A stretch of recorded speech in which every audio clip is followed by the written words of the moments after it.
بسم الله الرحمن الرحيم. الحمد لله رب العالمين. اللهم صل وسلم وبارك على محمد وعلى آل محمد. اللهم انفعنا بما علمتنا وعلمنا ما ينفعنا وزدنا علما وبارك لنا في علمنا وارزقنا الإخلاص في القول والعمل كاملا وعلما نافعا لا ينسى وتوفيقا دائما وصحة ويقينا وعافية. آمين يا رب العالمين. Alhamdulillah kaum muslimin rahimakumullah, kita lanjutkan tafsir Al-Quran satu hari satu halaman dan kita masih membahas surah Al-An'am, yaitu pada halaman 132 Al-An'am ayat 36 sampai ayat 44 insyaallah ta'ala. أعوذ بالله السميع العليم من الشيطان الرجيم من همزه ونفخه ونفثه. إنما يستجيب الذين يسمعون والموتى يبعثهم الله ثم إليه يرجعون.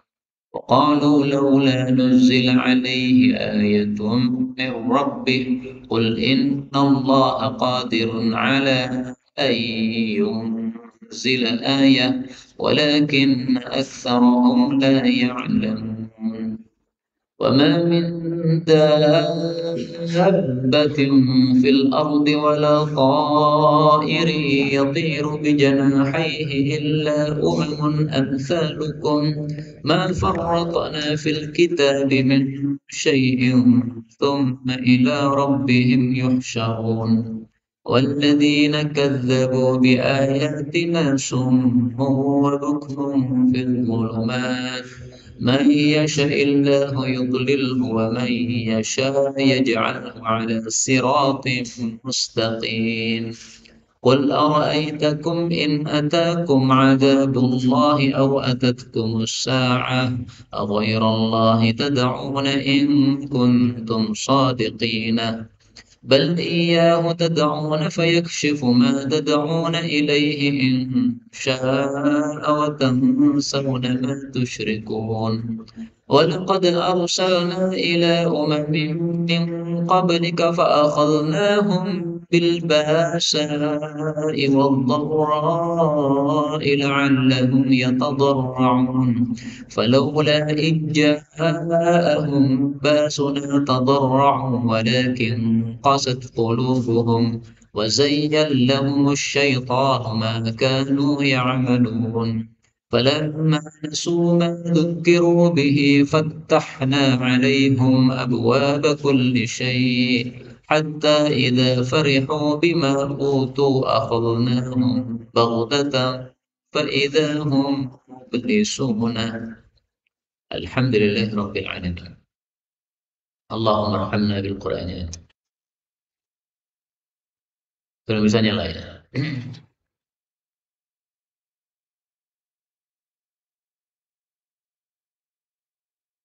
Pada ayat-ayat yang kita baca ini ada beberapa kata yang bisa dibaca dengan dua bacaan. Yang pertama pada ayat 36 yurja'un boleh dibaca yarja'un. Kemudian ayat 37 yunazzila boleh dibaca yunzila. Kemudian ayat 39 sirat ini boleh pakai sin, sirat. Jadi kecil hurufnya, lebih mudah. Kemudian pada ayat 44 fatahna, ini taknya boleh ditasydid menjadi fatahna. Ini semuanya adalah qiraah mutawatirah yang sumbernya dari Rasulullah sallallahu alaihi wasallam. Adapun tafsirnya secara ringkas, Allah mengatakan pada surah Al-An'am ayat 36. Innama sesungguhnya tiada lain yastajibu mengijabai alladzina orang-orang yang yasma'un mendengarkan wal mauta adapun orang-orang mati yab'atsuhumullah Allah akan membangkitkan mereka. Tsumma kemudian ilaihi hanya kepada Allah yarji'un mereka akan kembali. Maksud ayat ini adalah bahwa dakwah Nabi Muhammad SAW ada yang mengijabai, ada juga yang tidak mengijabai. Nah, siapa saja yang mengijabai, kata Allah, innama yastajibul ladzina yasma'un. Yang mengijabai dakwah Nabi hanyalah orang-orang yang mendengarkan dakwah beliau. Maksudnya mendengarkan di sini adalah mendengarkan dengan pendengaran menerima. Mendengarkan untuk menerima. Seperti kita sekarang ini membaca atau mempelajari tafsir Quran. Untuk kita terima, untuk kita cerna. Ini namanya mendengarkan dengan menerima. Adapun kalau hanya mendengarkan bukan untuk menerima, tapi adalah untuk menolak, maka orang-orang kafir pun juga mendengarkan. Tapi orang-orang kafir ini mendengarkannya sama sekali tidak ada niatan untuk menerima, bahkan sebagian mereka mendengarkan dalam rangka untuk mencari kesalahan di dalam dakwah Nabi Muhammad Sallallahu Alaihi Wasallam. Maka yang dimaksud di sini al-mauta, orang-orang mati, itu adalah orang-orang kafir. Mereka disebut mati karena hatinya mati. Di manusia kalau beriman, maka hatinya disebut hidup. Kalau kafir, maka hatinya disebut mati. Sebagaimana disebutkan pada ayat yang lain, Allah mengatakan pada surah Al-An'am ayat 122. Awaman kana maita, apakah orang yang dulunya dia mati, fa'ahyayna, lalu kami hidupkan, wa ja'alna lahu nuran, lalu kami berikan dia sinar. Dulunya mati maksudnya dulunya kafir. Lalu dihidupkan maksudnya dijadikan muslim. Nah, setelah muslim mendapatkan sinar hidayah dari Allah Subhanahu wa taala. Nah, maka di sini Allah berarti mengancam orang-orang kafir. Orang-orang kafir yaitu orang-orang yang mati hatinya akan dibangkitkan oleh Allah, kemudian akan kembali kepada Allah untuk mempertanggungjawabkan amalnya, yaitu kafirnya tadi selama di dunia. Kemudian Allah mengatakan waqalu, dan mereka orang-orang kafir berkata, laula, kenapakah tidak nuzila, diturunkan alaihi, kepada Nabi, ayatun, tanda, maksudnya mukjizat, min rabbihi, dari pemeliharanya, yaitu dari Allah Subhanahu wa taala. Qul, katakanlah wahai Nabi, innallaha, sesungguhnya Allah, qadirun, kuasa, ala ayyunzila ayat, untuk menurunkan tanda, mukjizat. Walakinna, akan tetapi, aktsaruhum, kebanyakan mereka, la ya'lamun, mereka tidak mengetahui.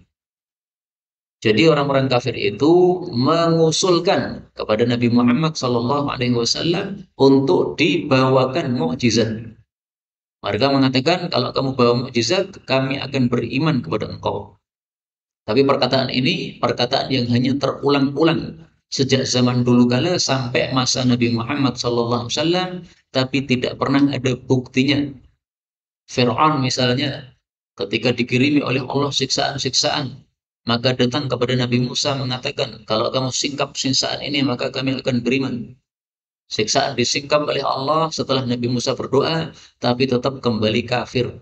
Nah, demikian juga orang-orang kafir Quraisy, mereka mengatakan, turunkan ayat, turunkan mukjizat. Tapi ternyata setelah turun mukjizat, sama saja tidak ada gunanya untuk mereka. Mukjizat-mukjizat yang mereka usulkan antara lain disebutkan pada surah Al-Isra ayat yang ke-90 dan 93. Wa qalu, mereka mengatakan, lan nu'mina lak, tidak akan kami beriman kepada engkau wahai Muhammad, hatta tafjura lana minal ardi yanbu'a, sehingga engkau memancarkan dari bumi ada mata air. Atau kamu punya kebun yang berisi pohon-pohon kurma, pohon-pohon anggur, lalu kamu bisa pancarkan sungai-sungai di sekitar atau di sekeliling pohon-pohon tadi. Atau kamu jatuhkan langit, sebagaimana kamu katakan bahwasanya langit itu bisa jatuh dikirimkan oleh Allah sebagai siksa. Atau kamu datangkan Allah, Allah suruh turun ke bumi sini. Atau kamu datangkan malaikat supaya kami berhadap-hadapan, bisa bertemu langsung dengan malaikat. Atau engkau memiliki rumah dari emas, atau kamu naik ke langit. Tapi kami tidak percaya kalau kamu bisa naik ke langit sampai kamu turun membawa satu kitab dari langit yang bisa kita baca dengan sebenar-benarnya. Nah, ini semuanya usulan-usulan atau contoh-contoh usulan mukjizat yang diminta oleh orang-orang kafir. Apa kata Allah untuk menjawab permintaan ini? Qul, katakanlah, subhana rabbi hal kuntu illa basyarar rasula. Maha suci Allah, saya hanyalah manusia yang diutus oleh Allah Subhanahu wa taala. Bukan orang yang mampu melakukan perkara-perkara seperti itu kecuali kalau dikehendaki oleh Allah Subhanahu wa taala. Nah, maka usulan mereka tadi dalam ayat yang kita baca ini disuruh untuk dijawab dengan jawaban innallaha qadir. Allah itu sebenarnya mampu menurunkan ayat. Tetapi kenapa Allah tidak turunkan ayat? Karena kebijaksanaan Allah. Karena sejak zaman dulu kala orang kafir kalau minta diturunkan mukjizat, begitu diturunkan mereka kafir, mereka tetap kafir, maka Allah kemudian kirimkan siksanya. Nah, Allah tidak menghendaki hal tersebut untuk umat Nabi Muhammad SAW. Karena umat Nabi Muhammad adalah umatun marhumah, umat yang dirahmati oleh Allah. Sehingga Allah tidak mau membinasakan mereka ketika di dunia. Sampai habis total semua yang kafir habis, tidak mau. Allah memberikan penundaan khusus kepada umat Nabi Muhammad SAW. Kamu hari ini kafir, barangkali besok kamu beriman. Kamu tahun ini kafir, barangkali besok kamu masuk Islam. Kamu sekarang kafir, barangkali anakmu besok masuk Islam, cucumu besok masuk Islam. Nah, itulah hikmahnya Allah, kebijaksanaannya Allah yang menyebabkan Allah tidak mengabulkan permintaan-permintaan mukjizat yang diminta oleh orang-orang kafir Quraisy. Karena khawatir nanti mukjizat dikirim, mereka tetap kafir. Nah, kalau mukjizat sudah dikirim kok tetap kafir, ya haruslah akan dikirim siksa oleh Allah Subhanahu wa taala. Sebagaimana disebutkan pada surat Al-Isra ayat 59, Allah mengatakan, وَمَا مَنَعَنَا أَن نُرْسِلَ بِالْآيَاتِ إِلَّا أَن كَذَّبَ بِهَا الْأَوَّلُونَ. Tidaklah mencegah kami untuk mengirim mukjizat-mukjizat kecuali gara-gara umat terdahulu itu setelah dikirimi mukjizat mereka tetap mendustakan. Akhirnya disiksa langsung oleh Allah, habis sudah total, mereka tidak tersisa. Nah, Allah tidak mau seperti itu untuk umat Nabi Muhammad Sallallahu Alaihi Wasallam, maka Allah pun tidak mau kirimkan mukjizat-mukjizat. Jadi khawatir mereka tetap kafir, malah akhirnya semuanya ditumpas habis oleh siksa Allah Subhanahu Wa Taala. Kemudian ayat 38 Allah mengatakan, wa ma min dabbah, tidak ada binatang melata fil ardi di bumi, wala ta'ir, tidak pula burung yatiru yang terbang bijanahaihi dengan kedua sayapnya, illa kecuali umamun, mereka itu adalah umat-umat, maksudnya bermacam-macam, amsalukum, seperti kalian wahai manusia. Jadi sebagaimana manusia ini bermacam-macam, ada suku Jawa, ada suku Sunda dan sebagainya, ada Arab, ada Ajam. Nah, burung-burung dan binatang-binatang pun juga seperti itu. Artinya apa? Allah Maha mengetahui terhadap semuanya. Kalian semuanya diketahui oleh Allah, baik Arabnya maupun non-Arabnya. Nah, burung-burung yang beraneka ragam semuanya juga diketahui oleh Allah. Demikian juga binatang-binatang yang beraneka ragam semuanya diketahui oleh Allah Subhanahu wa taala. Maka Allah mengatakan, "Ma farratna, tidaklah kami melewatkan fil kitabi, di dalam kitab itu yaitu Lauhul Mahfuz, min syai'in, sesuatu apapun juga." Artinya semua yang diciptakan oleh Allah tadi, Allah tidak akan lengah untuk mengurusi dan memberi rizki kepada mereka. Mau binatang buas, mau binatang kecil, semut di dalam romnya, tetap Allah mengetahui dan Allah mengurusi rizki mereka. Sebagaimana disebutkan oleh Allah pada surat yang lain, surat Hud ayat 6. وَمَا مِنْ دَابَّةٍ فِي الْأَرْضِ إِلَّا عَلَى اللَّهِ رِزْقُهَا. Tiada binatang melata di bumi kecuali ditanggung rizkinya oleh Allah Subhanahu wa taala. Dan Allah mengetahui di mana tempat tinggalnya dan di mana besok kuburannya. Kullun fi kitabim mubin. Semuanya itu dalam catatan yang nyata. Maksudnya Lauhul Mahfuz. Nah, inilah tafsiran untuk ayat ini yang dipilih oleh Ibnu Katsir rahimahullah taala. Apakah ada tafsiran yang lain? Ada. Ma farratna fil kitabi min syai'. Tidaklah kami melewatkan di dalam kitab itu, yaitu Al-Quran, sesuatu apapun juga. Kalau ditafsirkan seperti itu, Alkitab bukan Lauhul Mahfuz tapi Al-Quran, maka maksudnya adalah dalam Quran ini segala sesuatu yang dibutuhkan untuk petunjuk manusia dalam agama semuanya sudah dijelaskan oleh Allah, tidak ada yang terlewat. Maka min syai' sesuatu ini maksudnya apa? Maksudnya adalah apapun yang dibutuhkan manusia dalam agama, semuanya sudah disebutkan dalam Quran. Itu kalau Alkitab kita artikan Quran. Ya. Tapi kalau Alkitab kita artikan Lauhul Mahfuz, maka maksudnya ini bicara tentang makhluknya Allah tadi. Semua makhluk Allah diawasi oleh Allah, dikasih rezeki oleh Allah, tidak ada yang terlewat sama sekali. Kemudian Allah mengatakan summa ila rabbihim, kemudian hanya kepada pemelihara mereka yuhsyarun, mereka akan dikumpulkan. Jadi manusia dikumpulkan oleh Allah besok di akhirat, binatang-binatang juga dikumpulkan oleh Allah besok di akhirat. Tidak ada bedanya. Rasul Shallallahu Alaihi Wasallam bersabda, bagaimana binatang-binatang itu besok dikumpulkan untuk apa? Rasulullah bersabda, la tu'addunnal huquqa ila ahliha. Semua hak akan diberikan kepada pemiliknya besok pada hari kiamat. Sehingga kambing yang dia itu jalha, dia tidak punya tanduk, minasyatil qarna, dia akan membalas kepada kambing yang bertanduk tantahuha. Dulu di dunia dia ditanduk, maka sekarang di akhirat dibalas ditanduk. Jadi dibangkitkan oleh Allah untuk ditetapkan keadilan Allah Subhanahu wa taala. Dua ayam bertengkar, satunya kalah akhirnya mati. Nah, besok oleh Allah akan dibalik.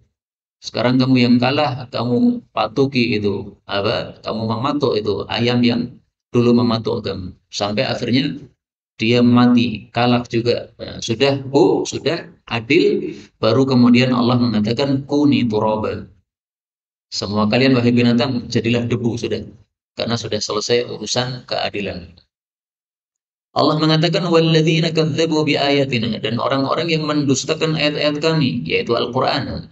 Summun adalah orang-orang yang tuli, wa bukmun adalah orang-orang yang bisu. Fid dzulumat, di dalam kegelapan-kegelapan. Maksudnya ini perumpamaan. Orang-orang kafir itu kebodohan mereka seperti perumpamaannya orang yang tuli, orang yang bisu berada dalam kegelapan. Bagaimana mau bisa keluar dari kegelapan tadi? Orang dia tuli, dikasih tahu, jangan di situ Pak, lewat sini. Dia nggak dengar. Terus dia mau minta tolong, ini saya berada dalam kegelapan, mau keluar gimana caranya? Tapi mau ngomong nggak bisa, karena bisu. Sudah tuli nggak bisa mendengar penjelasan orang, sudah bisu nggak bisa tanya kepada orang, dalam kegelapan-kegelapan lagi, gimana bisa keluar? Maksudnya tidak mungkin bisa keluar dari kegelapan tersebut. Nah, orang kafir, kebodohan mereka itu seperti orang yang kondisi seperti itu. Sehingga jauh kalau orang kafir itu bisa mendapatkan hidayah, jauh. Kecuali kalau mereka mau meninggalkan kekafirannya. Nah, maka mereka akan mendapatkan hidayah dari Allah Subhanahu wa taala. Tapi selama masih kekeh dengan kekafirannya, tidak bakal dapat hidayah, nggak bisa. Makanya Allah mengatakan mayyasha'illah, siapapun yang Allah kehendaki yudlilhu, Allah akan menyesatkan dia. Wa mayyasha', dan siapapun yang Allah kehendaki yaj'alhu, Allah akan jadikan dia ala siratin mustaqimin, di atas jalan yang lurus, yaitu di atas ajaran Islam ini. Karena itu kita minta hidayah kepada Allah Subhanahu wa taala setiap hari. Ihdinas siratal mustaqim. Kenapa? Karena kalau kita tidak minta hidayah kepada Allah, Allah tidak memberi hidayah kepada kita, dan kalau tidak diberi hidayah oleh Allah, kita akan berada dalam kesesatan yang nyata. Na'udzubillahi min syarri dzalik. Ayat 40. Kul katakanlah, ara'aitakum, apa pendapat kalian? In atakum, apabila datang kepada kalian azabullah, siksaan Allah. Aw atatkumus sa'ah, atau datang kepada kalian kiamat. Aghairallah, apakah kepada selain Allah tad'un, kalian berdoa? In kuntum shadiqin, jika kalian itu adalah orang-orang yang jujur. Maksudnya jujur di dalam perkataan mereka bahwa Tuhan itu ada banyak. Kalau memang benar Tuhan ada banyak, baiklah, seandainya turun siksa Allah, tsunami datang, atau gempa datang, atau kebakaran datang, atau datang kiamat. Coba seandainya musibah-musibah besar itu turun, kalian berdoa kepada siapa? Kepada Tuhan-Tuhanmu yang jumlahnya banyak tadi. Kalau memang kalian benar bahwa mereka semuanya adalah Tuhan, apakah kalian berdoa kepada mereka? Maka Allah jawab sendiri dengan ayat berikutnya, bal bahkan iyyahu, hanya kepada Allah tad'un, kalian akan berdoa. Fayakshifu, lalu Allah menyingkap ma tad'una ilaih, apa yang kalian berdoa kepadanya. Insya'a, jika Allah menghendaki. Watang sauna, dan kalian sudah meninggalkan ma tusyrikun, apa yang kalian sekutukan kepada Allah Subhanahu wa taala. Dan inilah kondisi orang-orang kafir zaman dulu. Mereka menyembah Tuhan yang banyak. Tapi kalau sudah datang musibah, mereka melupakan dan meninggalkan semua Tuhan yang banyak tadi, kecuali satu Tuhan, yaitu Allah Subhanahu wa taala. Jadi orang-orang kafir itu juga menyembah Allah. Hanya menyembahnya ketika datang musibah saja. Kalau datang kenikmatan, mereka tidak menyembah Allah. Panen misalnya, nah, justru mereka melakukan syirik pada waktu panen tadi. Mereka bagi-bagi, ini jatahnya Allah, ini jatahnya Lata, ini jatahnya Uzza. Nah, dibagi-bagi seperti itu. Atau seperti kalau di Indonesia misalnya dipersembahkan kepada Roro Kidul. Nah, seperti itu syirik namanya. Tetapi ketika datang musibah, udah lupa kepada Lata, kepada Uzza, kepada Roro Kidul. Ingatnya hanya satu, yaitu kepada Allah Subhanahu wa Ta'ala. Sebagaimana disebutkan pada ayat yang lain. Allah Subhanahu wa taala mengatakan, wa idza massakumud durru fil bahr, kalau menimpa kalian musibah di lautan, dhalla man tad'una illa iyyah, lenyaplah semua Tuhan yang kalian sembah kecuali kepada Allah Subhanahu wa taala. Termasuk Ikrimah, putranya Abu Jahal, waktu masih kafir. Dia berada di kapal, kapalnya diombang-ambingkan oleh ombak, nggak karu-karuan. Maka dia ingat kepada Allah Subhanahu wa taala, maka dia mengatakan, kalau saya selamat ya Allah dari lautan ini, maka saya akan melakukan ini, melakukan itu. Dia masih kafir waktu itu, Ikrimah. Tapi setelah itu Ikrimah masuk Islam, menjadi sahabat Nabi Shallallahu Alaihi Wasallam yang utama. Rasulullah pernah bertanya kepada seorang sahabat waktu itu masih kafir, namanya Husain. Ya Husain, wahai Husain, kam ta'budul yawma ilahan. Hari ini kamu nyembah berapa Tuhan? Maka dia mengatakan, sab'atan, saya menyembah 7 Tuhan. 7 itu rinciannya gimana? Sittatan fil ardi, yang 6 ada di bumi. Tuhan-Tuhan Lata, Uzza, Manat, dan sebagainya. Wa wahidan fis sama, 1 di langit, yaitu siapa? Allah Subhanahu wa taala. Di langit maksudnya di atas langit. Karena makhluk ini paling tinggi adalah singgasana Allah. Nah, Allah di atas singgasana Allah Subhanahu wa taala. Qala, maka Nabi bertanya, fa ayyuhum ta'uddu li rahbatika wa rahbatik. Terus Tuhan-Tuhan 7 tadi, siapa yang kamu siapkan untuk menghadapi masalah-masalah yang kamu hadapi?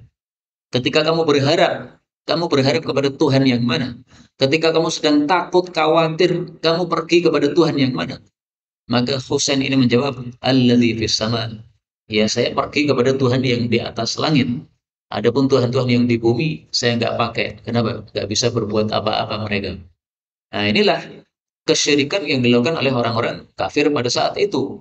Maka Allah di sini katakan, bahkan hanya kepada Allah kalian akan berdoa. Sebagaimana biasanya mereka memang seperti itu, dalam kondisi-kondisi sulit, mereka doa, mereka beringat kepada Allah Subhanahu wa taala.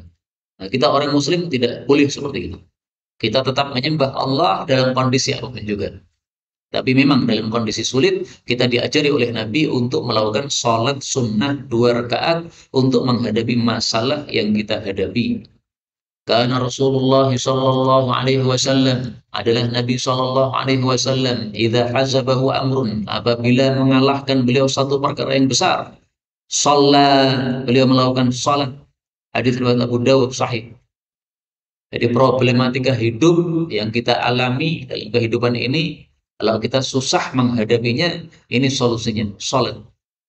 Dan ini penerapan terhadap ayat Quran, wasta'inu bis-sabri was-shalah. Minta tolonglah dengan cara sabar dan salat. Jadi salat adalah solusi untuk menghadapi masalah. Dalilnya ada dalam Quran, dalilnya juga ada dalam hadis Nabi sallallahu alaihi wasallam. Setelah itu Allah bicara tentang umat-umat terdahulu. Walaqad, dan sungguh-sungguh, arsalna, kami telah mengirim. ila umamin kepada umat-umat min qablika sebelum kamu wahai Nabi Muhammad sallallahu alaihi wasallam. Fa akhadnahum lalu kami siksa mereka bil ba'sa dengan kemiskinan wadh-dharra dan penyakit-penyakit la'allahum supaya mereka itu yatadarra'un tunduk kepada Allah Subhanahu wa taala. Jadi Allah Subhanahu wa taala Maha Rahmat. Sehingga ketika mengutus nabinya, kemudian nabinya didustakan, Allah tidak langsung kirimkan siksa. Tapi Allah kirimkan peringatan-peringatan. Nah, peringatan itu berupa apa? Ba'sa, kemiskinan, dharra, kemadaratan. Misalnya tidak dikirim hujan, akhirnya kering kerontang tanah, maka sawah-sawah pada mati semuanya, sehingga mereka kelaparan. Nah, itu berarti musibah ba'sa. Atau dikirim COVID, sehingga pada sakit, banyak yang mati. Nah, itu musibah dharra. Tujuannya apa? La'allahum yatadarra'un. Supaya mereka kembali kepada Allah, tunduk kepada Allah Subhanahu wa taala. Ini bentuk rahmat Allah kepada manusia. Maka kalau Allah mengirimkan kepada kita musibah, itu hendaklah kita mengambil hikmahnya. Hikmahnya apa? Allah menghendaki kebaikan terhadap manusia. Maka salah satu nama Allah adalah Allah itu Al-Barru, zat yang maha baik. Bagaimana bentuk maha baiknya? Nah, salah satunya itu tadi. Orang tidak ingat sama Allah, dikirimi peringatan-peringatan supaya ingat sama Allah Subhanahu wa taala. Tapi sayangnya bagaimana sikap mereka setelah diberi peringatan oleh Allah? Allah katakan falaula. Maka kenapakah tidak? Ija'ahum ketika datang kepada mereka ba'suna musibah kami tadi. Kenapa tadarra'un? Kenapa mereka tidak tunduk? Walakin akan tetapi qasat qulubuhum. Keras hati-hati mereka. Wa zayyallahum syaitan. Dan setan menghias-hiasi untuk mereka maka ya'malun apa yang adalah dulu mereka biasa melakukan, yaitu kekafiran dan kemaksiatan-kemaksiatan tadi. Nah, ini diceritakan oleh Allah untuk diambil pelajaran. Umat terdahulu dikasih musibah oleh Allah, tidak mau tunduk, tapi hatinya malah keras, dan setan menghias-hiasi amal jelek mereka. Sehingga semakin tambah syiriknya. Dikasih musibah oleh Allah. Untuk menyingkat musibah ini gimana? Berikan persembahan kepada Tuhan-Tuhan mereka. Menyembelih sapi untuk dipersembahkan kepada pemelihara tempat tersebut yang banyak penyakitnya, yaitu jin-jin yang katanya memelihara tempat tersebut. Ini berarti tambah kesyirikannya, tambah kerusakannya. Maka ini diceritakan untuk diambil pelajaran, bukan untuk ditiru, tapi untuk diambil pelajaran darinya supaya jangan dilakukan seperti yang mereka lakukan. Allah mengatakan falamma maka tatkala nasu mereka telah meninggalkan madzukiru bihi apa yang mereka diberi peringatan dengannya. Fatahna alaihim kami pun membuka untuk mereka abwaaba kulli syai pintu-pintu segala sesuatu. Maksudnya pintu-pintu rizki dibuka oleh Allah Subhanahu wa taala. Jadi justru mereka tambah kafir itu, maka Allah buka pintu rizki kepada mereka. Orang kafir tambah kafir, kok ditambahi rizki? Untuk apa seperti ini? Ini namanya disebut istidraj. Orang Jawa mengatakan melulu, ya. Allah melulu mereka. Ya silahkan tambah kafir sana, tambah kafir sana, supaya tambah dosamu. Nanti kalau sudah penuh dosanya baru disiksa oleh Allah Subhanahu wa taala. Gambarannya seperti orang bakar sate, tidak mungkin satu daging ditusuk kemudian langsung dibakar, tidak mungkin. Nunggu penuh dulu. Kalau sudah penuh itu tusuknya tadi dengan daging-daging, nah, sudah siap dibakar, baru dibakar. Nah, itulah istidraj seperti itu. Begitu sudah penuh dosa-dosa mereka, baru Allah kirimkan siksa kepada mereka. Makanya Allah mengatakan hatta sehingga idza farihu ketika mereka sudah bergembira bima utu dengan apa yang mereka diberi oleh Allah, akhadnahum maka kami siksa mereka baghtah dengan mendadak atau tiba-tiba, fa idzahum maka tiba-tiba mereka itu mublisun, mereka putus asa dari rahmat Allah Subhanahu wa taala. Nah, inilah yang disebut sebagai istidraj. Allah menyebutkan istidraj pada ayat yang lain. sanastadrijuhum min haitsu la ya'lamun. Surat Al-A'raf ayat 182. Walladzina kadzdzabu biayatina, orang-orang yang mendustakan ayat kami, sanastadrijuhum, akan kami istidraj mereka, kami ngelulu mereka, min haitsu la ya'lamun, dari arah yang mereka tidak tahu. Demikian juga surat Al-Qalam ayat 44. Fadarni wa may yukadzdzib bihadzal hadits, biarkan saya membereskan orang-orang yang mendustakan Quran ini. Sanastadrijuhum min haitsu la ya'lamun, kami akan istidraj mereka dari arah yang mereka tidak tahu. Disebut istidraj, disebut juga imla. Imla itu memberi tempo, tidak langsung disiksa, tapi dikasih tempo oleh Allah Subhanahu wa taala. Disebutkan dalam ayat yang lain. Wa umli lahum inna kaidi matin. Surat Al-Qalam ayat 45. Kami akan memberi tempo kepada mereka, sesungguhnya tipu daya saya sangat kuat. Demikian juga surat Al-A'raf ayat 183. Lanjutannya tadi yang kita baca tadi. Wa umli lahum inna kaidi matin. Ya, sama. Jadi ayatnya mirip. Dua ayat ini, Al-A'raf 182 dan 183. 182 bicara tentang istidraj, 183 bicara tentang imla.